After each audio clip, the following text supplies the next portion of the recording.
Chapter 21: The Ascension of the Soul.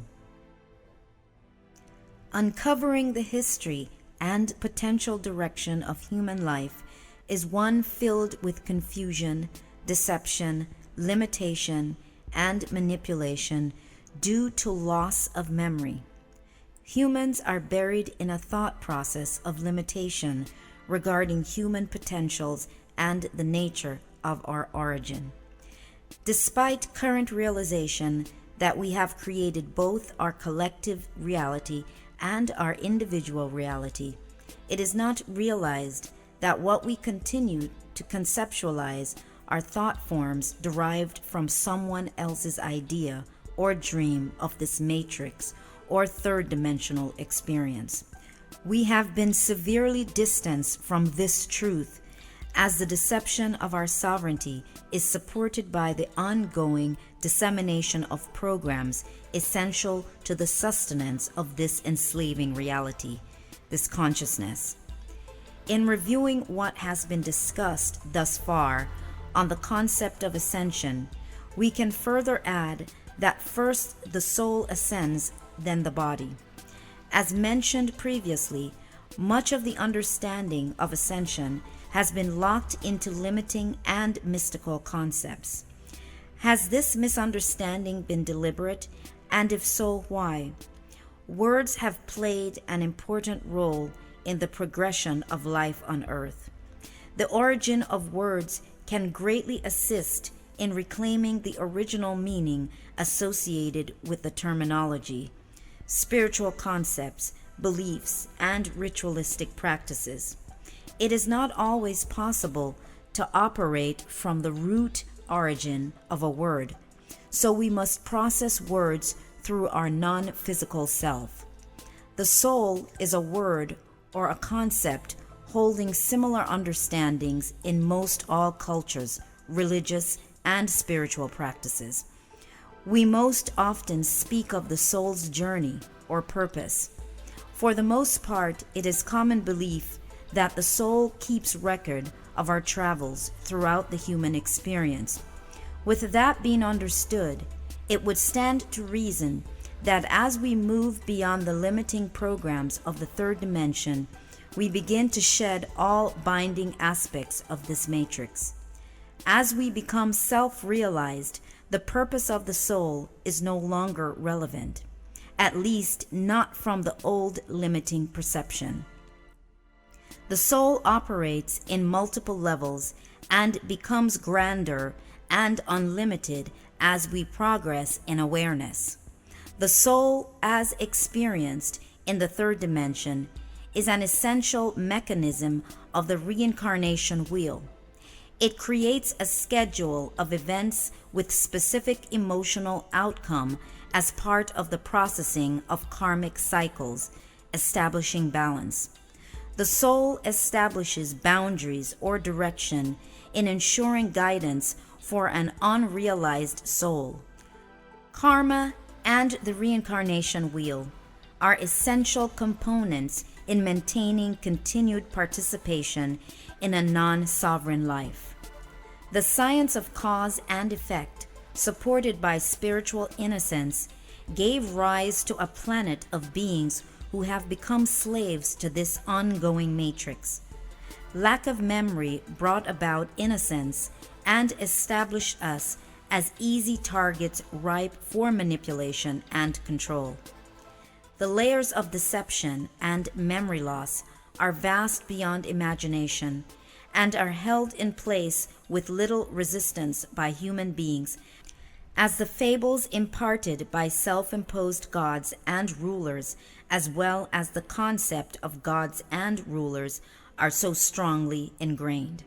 This heavily ingrained history has been served up to us in an assortment based on culture, race, religion, and spiritual history now existing within us as trusted beliefs. These beliefs form our life. We have, however, been controlled by those appointing themselves as gods, rulers, and guardians over humanity. Although there was free will, The level at which these agreements were made is so extensive that new layers of deception continue to be overlaid. We must understand that the concept or blueprint by which the human experience has operated is itself within a system, which is part of a number of other systems, as previously stated, and are interrelated one within the other. It is difficult to wrap our heads around the in-depth meaning of technology, as this construct being described is technological. Many of these entities in certain time periods were technology savvy. But what is technology?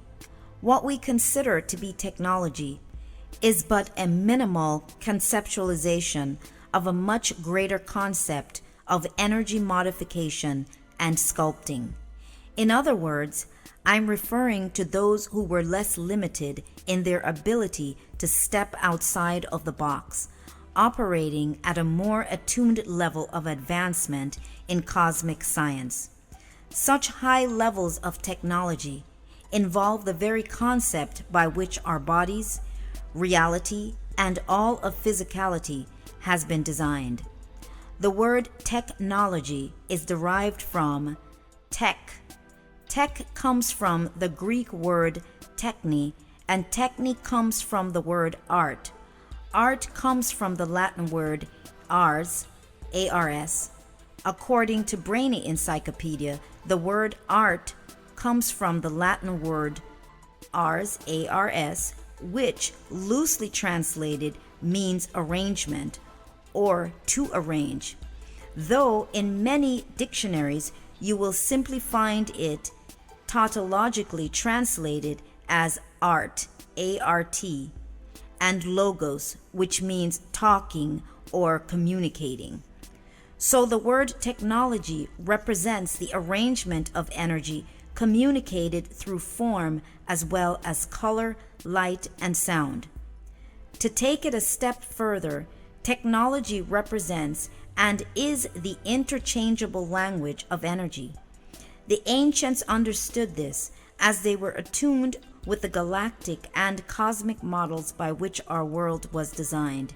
They understood that the mind, through imagination, image in action, energy as image, was the creative force in the backdrop of all that was and all that would be created.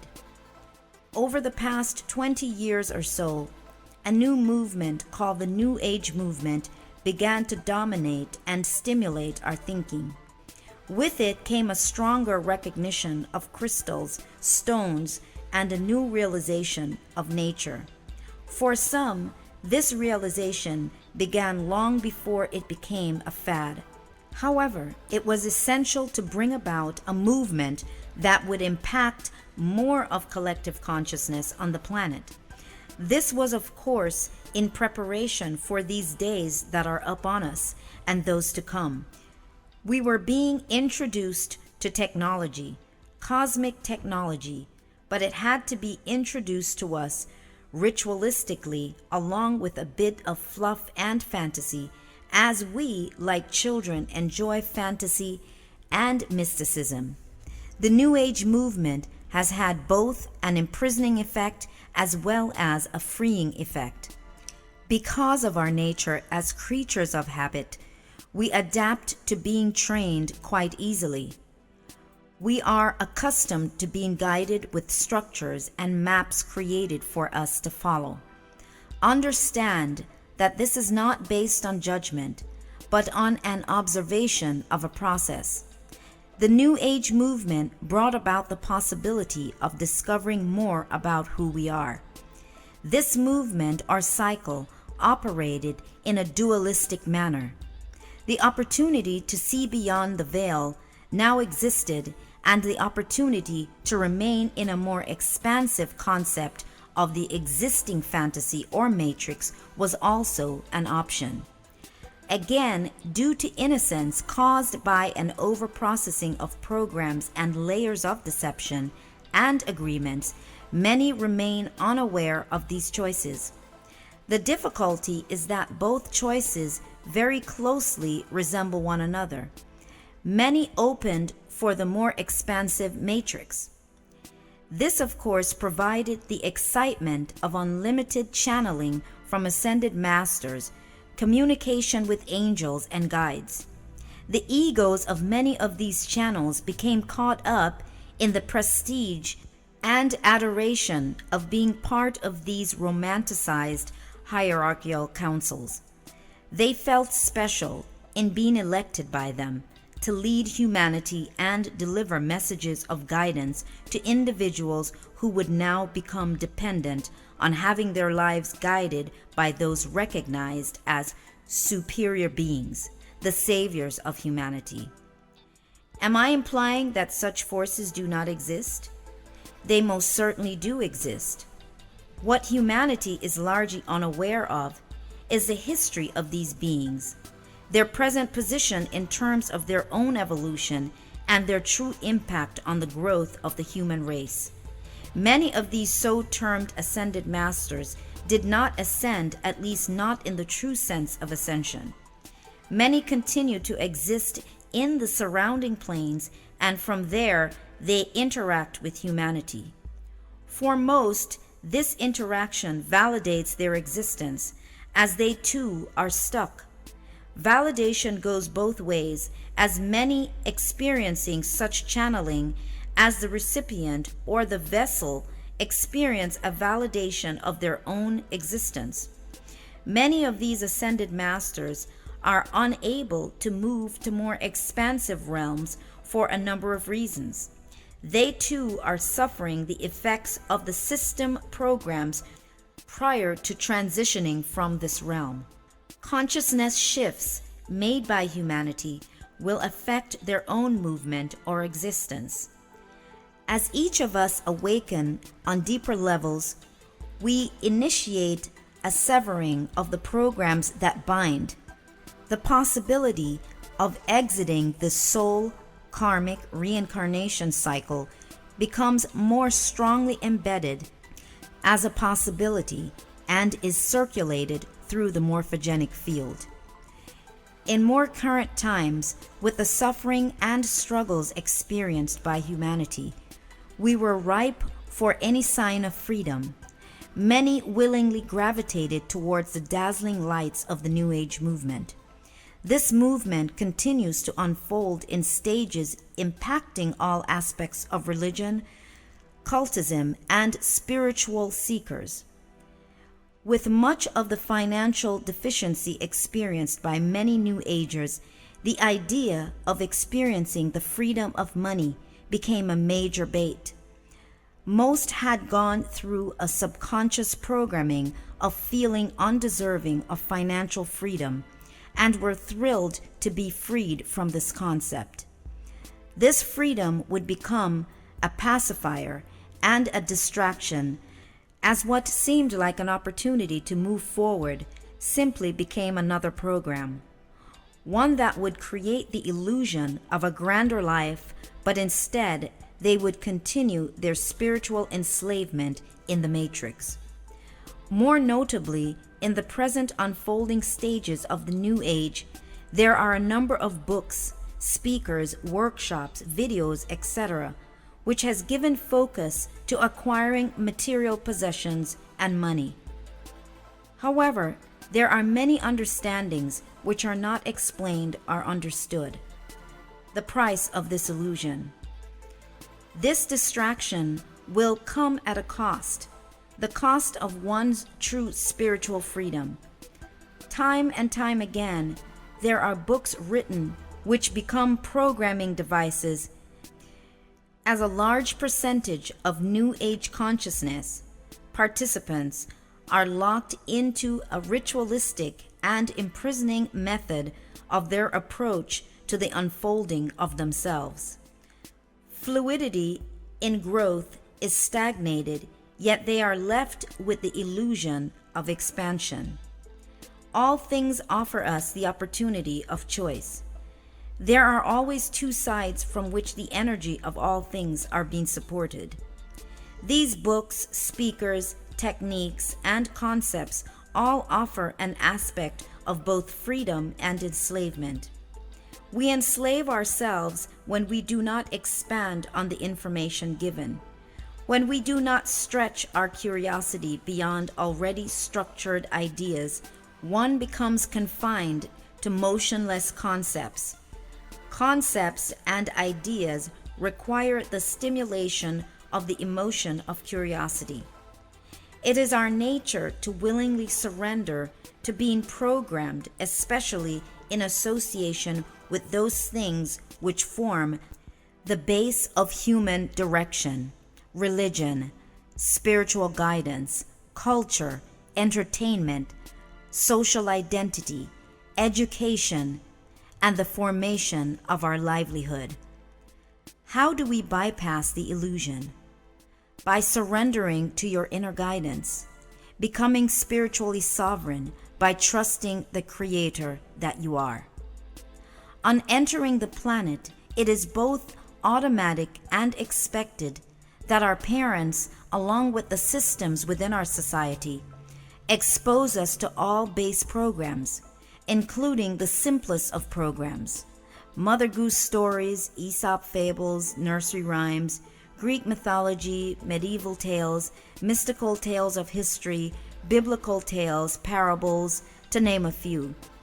In other cultures across the globe, similar stories are passed down, expressing the same concepts configured to suit each culture.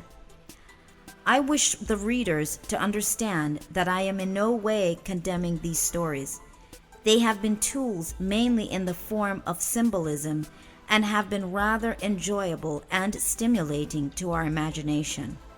However, many of these symbols have been turned upside down in their meaning and have become enslaving to many, as they have been embraced from a literal sense supporting an external approach. These base programs fluctuate according to the timeline within which we are having our human experience.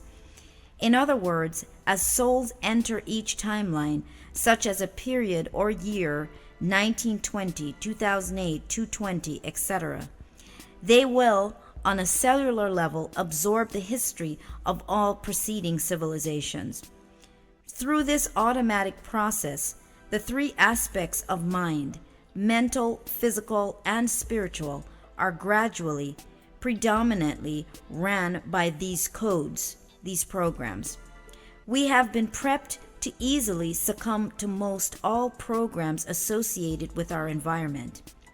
Please be reminded that it is the misinterpretations of these symbols which have been instilled in us with shades of the original meaning integrated into the deception, for example, the Bible. As we build our lives from these formulas or programs, each soul or individual will have his or her unique reaction or response to these accumulated programs.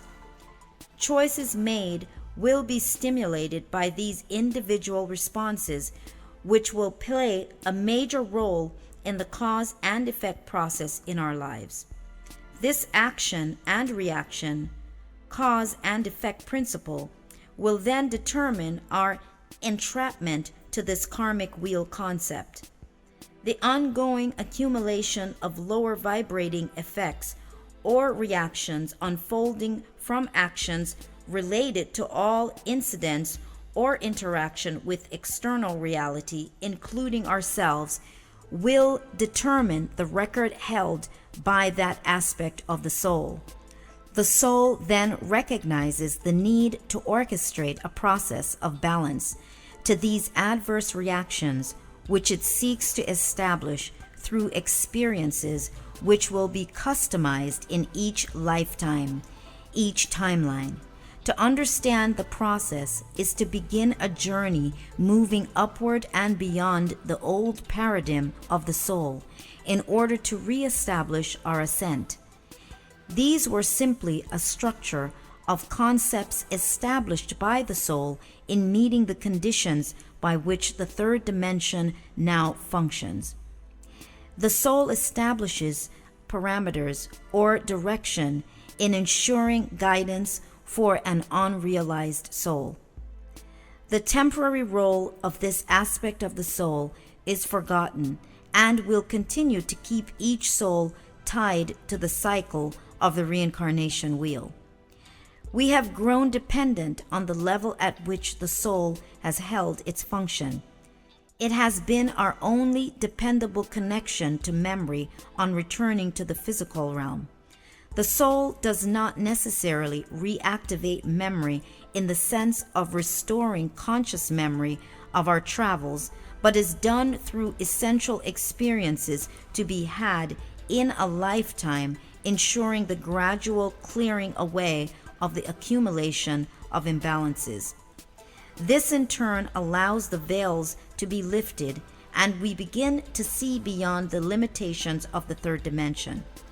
In meeting the needs of the third dimensional experience, the soul stores the emotions of all pain, anguish, regret, guilt, and unfulfilled lives. Emotions are translated electrochemically, and the vibration of these emotions is stored in the soul as unfinished, unresolved lives. In life, these emotions cause great difficulty in the individual's ability to move forward while involved in the experience. This results in a stall or halt to our growth process, and the body prepares to die.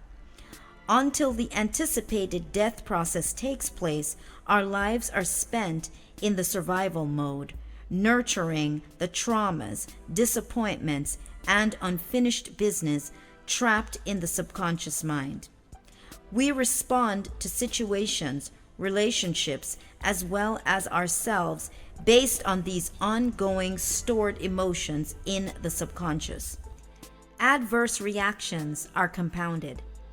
This is a recipe that will undoubtedly ensure one's return on the karma/reincarnation wheel. The concept of past lives is all tied into this process, as past, present, and future exist simultaneously. This is all based on shifts in the vibration of our consciousness, unconfined to a one-dimensional view of time and the position of these points in time. The concept of death is approached with a one-dimensional view and continues through into the afterlife, and in most cases is held by the soul into the next incarnation. Because of the virtual nature of reality supported by the brain and the optic center, the eyes being the windows to the soul, entering different concepts of time is based on shifts in consciousness, as the deeper mind or spiritual mind transmits the thought or vibration of the consciousness through the ventricles in the brain, which further transmits light signals through the spinal fluid. The cells are then bathed by the spinal fluid. The distribution of the message pertaining to the shift in vibration of consciousness of the individual is transmitted throughout the entire form. The simultaneous nature of past, present, and future is then bathed in our perception. In our current unconscious mode of operation, we are situated in time based on our perception as a result of the expansiveness of our awareness. This will, of course, determine the vibration of our consciousness and our position or location on the wheel of time. In perceiving one's life as a process of birth and death, related only to the picture of reality held in thought, all other moments of flip-flopping around in the windows of past, present, and future is not realized. Our perception is then locked into the holograms, the virtual projections of our bodies and of reality as held in focus through our vision of a non-fluid reality. Through limiting concepts and perception, the expansiveness of the soul has not been tapped into. The map of astrology is synchronistically tied into the journey of the soul, based on the limitations which have been placed on the view of the soul. The soul's configuration for its return on the time cycle is mapped based on cosmic and planetary sequences. What we are not told or reminded of is the spiritual stage of maturity in which we shift from this constricted mode of existence, which has been supported by this limited memory of the soul's mission to ascend into the expansiveness of our Christ consciousness. This limited expression of soul and astrology are components of this matrix or system. The system is designed with specificities to ensure the continued existence of the human experience. A number of unfolding souls are under the impression that the system will disappear altogether. But as I have said before, it will not, as it is held firmly in the minds of many. It is familiar ground, especially for those who have not yet begun to awaken to a deeper level of curiosity. Reality is based on what we can perceive as a possibility. To understand the concept of a matrix or a system as a designated construct intended to function on specific concepts will greatly aid in one's awakening. This will in turn stimulate a shift in consciousness beyond the limitations of this third-dimensional field.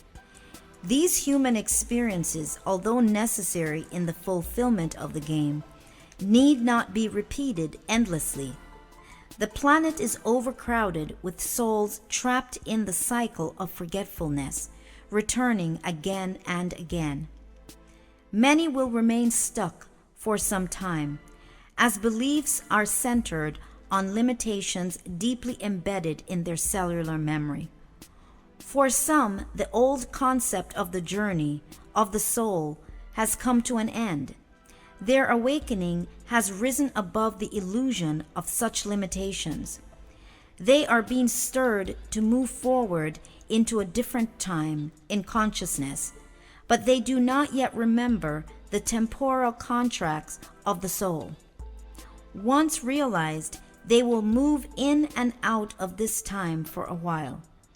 In this gradual transition, many circumstances that have been difficult will then be freed to be resolved outside of this third-dimensional consciousness. There has been difficulty in the resolution of many circumstances as we were holding steadfast to the journey of the soul, which may no longer serve the unfolding of the next leg of one's journey. Many will say that they are moving into the fourth and fifth dimension, but unless we can become unlimited and sovereign in our ascent, our consciousness will potentially remain trapped in illusions and deceptions of such expansion. The old aspect of the soul has been fully functional for the third dimension, and once the awareness is born in the individual, that concept of the soul will simply be reintegrated into our elevated consciousness.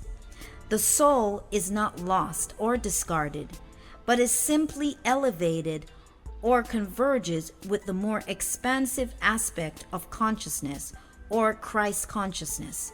Fluidity in movement through time and space, conscious energy in motion.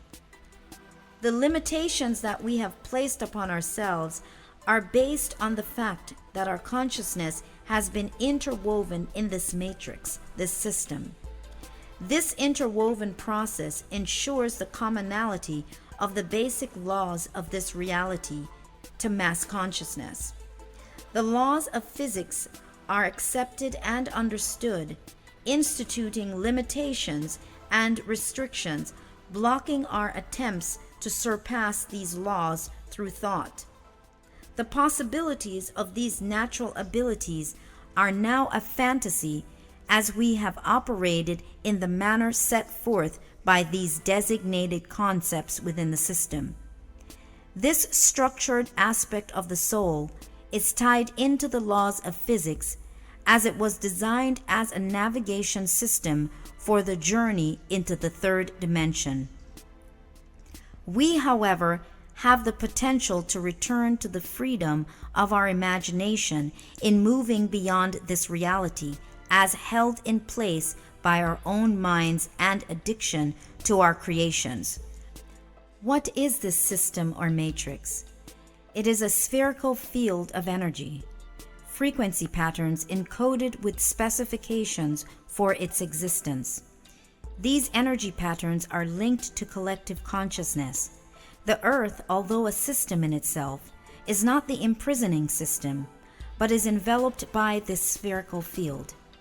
This field acts as a locked gate and has been designed to continue its existence just as long as collective consciousness continues to operate based on these laws that are the system itself. This system is in full awareness of the vibration of the general consciousness on the planet, through uploads and downloads which take place on an ongoing basis. This is technology supported by electromagnetic fields, energy patterns of which consciousness and the physical world exist, a matter of color, light, and sound waves. There are system lords, conscious creators, and game masters. Some impact on our lives through our subscription to ascended masters, channels, and guides. We are the result of someone else's dream or imagination, meaning our entrance into the game as it has been played out. We are fulfilling a fantasy. We are here representing an aspect of that consciousness which needed to have the experience of the game, but unable to enter its creation as full consciousness or awareness. The system would collapse as the imagination, the image in action, from which the reality was created, would be lost in the game and unable to support or remember its design. We have all experienced that level of forgetfulness. However, on a more expansive level, we exist on all levels of time, maintaining our connection through the brain, though unconscious of this process. These systems are regulated from and exist within much larger systems, the main frame of which is the consciousness that supports the universe. Universes are created from a level of consciousness at the subatomic realm, and over time it expands as a field of intelligence coded with a particular concept of the life forms and potential experiences. As we re-engage this memory, we begin our return to being conscious creators of worlds not yet dreamt. We are the substance and the embodiment of all that we seek to discover. We are creation itself, unlimited and eternally unfolding.